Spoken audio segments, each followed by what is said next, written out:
Level 1, this is just a dad. I'm going to demonstrate. I just bought this off Amazon, this DC fix. We're going to replace the laminate on this old desk.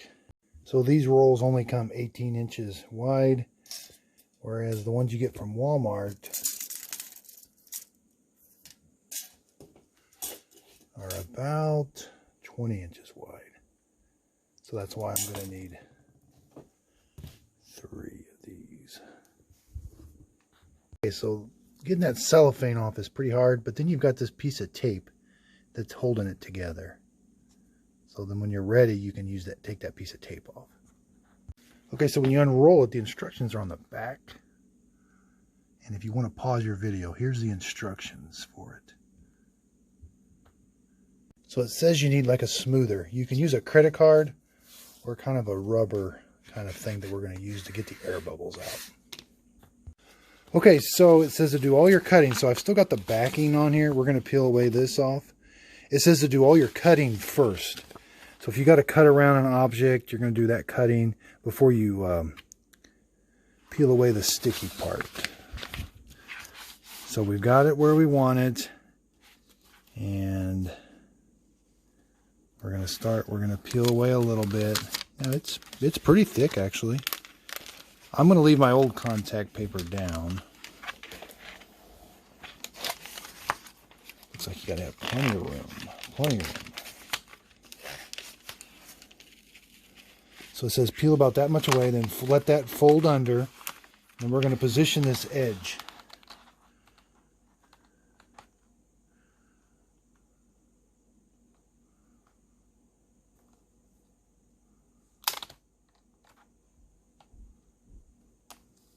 Okay, I think I've got that where I want it. Maybe not, maybe over. So I can peel this up and start over again. I really want to get it in the corner.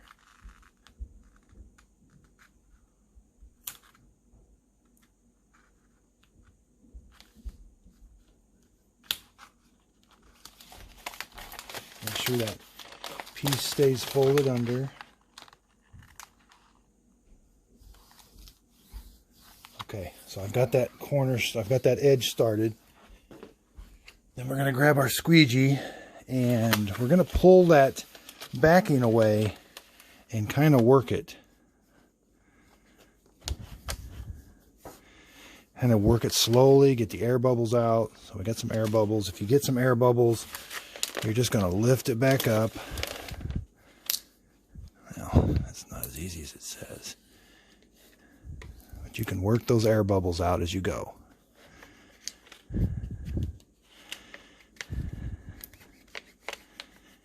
So the key is not to undo much of the backing. Just kind of slowly let it unroll. And then when you get those air bubbles, just kind of work them out.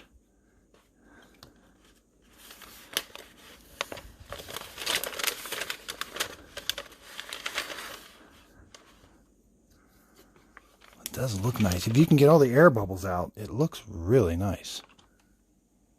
Okay, so I got in a hurry and I got a bunch of air bubbles and I'm not even very far. That's as far as I got. And it's really important to squeegee those out as you go. I know you can poke a little hole in them and let the air out, but we're going to try not to do that. So I've kind of just messed this up right from the get-go. Okay, so I started over. I was able to cut off that section and pull it up that had all the air bubbles in. So I've got this started, and it was pretty easy to get it started, but you want to go really, really slow. And let the paper, so what I'm doing is, I'll kind of just pull this a little bit. So when I pull it a little bit, see it exposes some sticky, and I just do it a little bit at a time and push the air bubbles this way. This is really working really good. Instead of doing too much, don't pull too much of this backing away. Just do little at a time. I know you want to get in a hurry and cover a big area, but give yourself plenty of time. Okay, so this is really working. I just keep pushing this way. So here's my sticky part, and I just undo the backing just a little bit, and then I just keep pushing. That pushes the air bubbles. That way you're not sticking down something here to catch an air bubble. If you just keep pushing that way, as you undo it a little bit, it's working a lot better. Okay, so having one of these tools is critical. You're going to get a rhythm going. So as your right hand kind of undoes the foil or the backing on the back, you just kind of keep pushing with this. And sometimes you got to push really, really hard to get the air bubble out. But it's okay. I haven't snagged this. This seems really durable. And it looks really nice. Now I do have a few air pockets. And I'm gonna I don't think you can eliminate them all. And we'll go back and address those. Maybe just use a little pin and just poke the hole a little bit. But this has got the majority of them out if you just take your time and keep going like this. Okay, so the minute I got greedy and started to do more than I needed to, I got a crease and I snagged it. I was just going to get fancy and kind of do a little bit more. I got out of my rhythm and I was just getting in a hurry. And once you get these creases, they just kind of keep falling. I thought, well, I'll let that crease go and then I'll try to start fresh. I can't get the freshness to start again. I've tried pulling it up. When I took my time, did a really good job, got in a hurry, and the creases started. I'm going to try this. So I cut this off right where it was really good. I left it. Then I cut, so see, this is real crinkly. It's got a tear in it. So I cut this off of the roll. And now I'm going to try to butt this roll up. I'm going to, I know it's going to be a seam. Yeah, it doesn't look the best. But I'm going to try and see if I can salvage this. So I would order an extra roll. One more roll than you think you're going to need. Okay, so I'm starting it again. There's a nice big seam there. But I'm going to try a trick. I've got it laid out. I've got this hammer because it wants to coil up on you. So I'm going to try having it rolled out. And then I can just get my hand in here and kind of peel that away and move it. Okay, so I'm off to a good start. I think it's really helping by having it laid out flat. And you're able to get your hand in here. And you can pull this. And it actually pulls it off of the back all the way across, because you want it to come across, you want it to come off the backing even. And then I'm just continually pushing. I continually just keep pushing to make it stick down with this way. This is really working pretty good. So this is really working out really well. And like I said, I can actually pull on this and it pulls it evenly across that whole thing off the back. And here's the key. So you don't ever want to get as far as, so you don't want that part to stick down before this part. And that's why you keep pushing. So that it always sticks down first and the air just keeps going out. Okay, so working a lot better. I regret putting the splice in because it stands out like a sore thumb. But a lot better. And again, having it laid out with a hammer or something. And so here's the backing. And like I said, all I do is I just keep pulling it right here. And amazingly enough, it evenly pulls it off of the back. And then I just keep, it's a process, and you just keep going like this.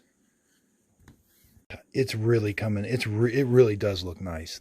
The camera doesn't do it justice. It really looks nice. I know the pictures on Amazon, they show a whole kitchen done, and oh, it was super easy, and it was fun, and this is not fun and easy. So it's a back killer. Just take your time though. The end results will look good. But it's not as easy as the pictures on Amazon make it look. But you do get some good results if you can get it on there good. Okay, so I got the camera on a tripod. I really want to show you this because it's really working really well. So I hope you can see my hand. I'm gripping it. And then I can pull that backing away just a little bit at a time. And it's kind of a continuous process. So I just keep pushing. Then I pull a little bit.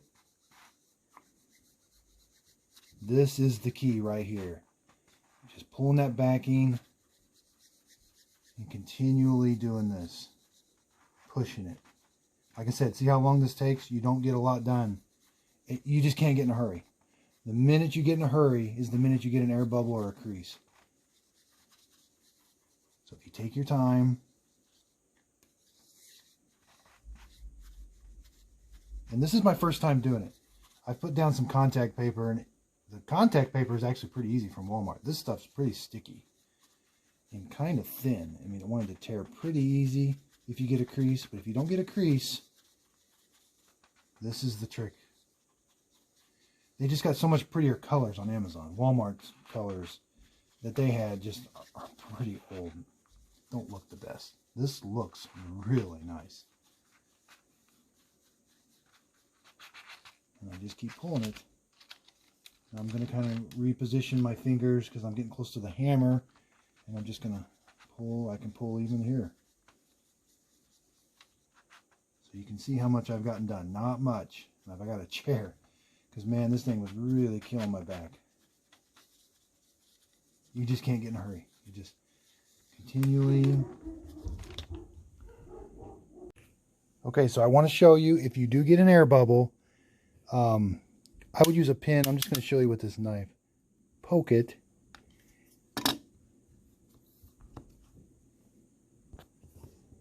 So once you got it poked, so it does lay flat really well once you, but you do have a, that's kind of a bigger hole. I would use a needle, just barely poke it, and that'll let the air out. So see, that air bubble doesn't want to come out, but just okay. So I got to the end. Like I said, this took about 20 minutes to do this roll, and it got a lot faster as I got to the end. It does bend over on itself pretty good. Corners would definitely be tricky, and if you had to go around anything, that would be definitely tricky too. This was just one straight shot, and it is super sticky. And just go back and finish up your air bubbles. I don't have a super amount, but at least I don't have any creases. But the air bubbles will come out real easy. Just leave them alone, poke it with a needle, and then use your squeegee.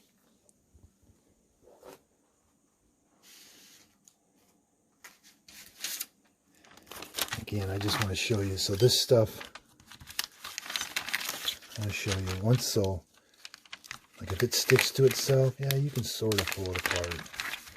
But once it starts to getting all kind of creasy, that's not going to lay down real flat, and you're going to be struggling with it. So try to keep, don't let any creases get into it. So definitely you got to have the squeegee is a must, and take your time, and it's just a slow process, and you can get really, really good results. So again, this is Just a Dad. If you could, please like and subscribe, and thank you for watching.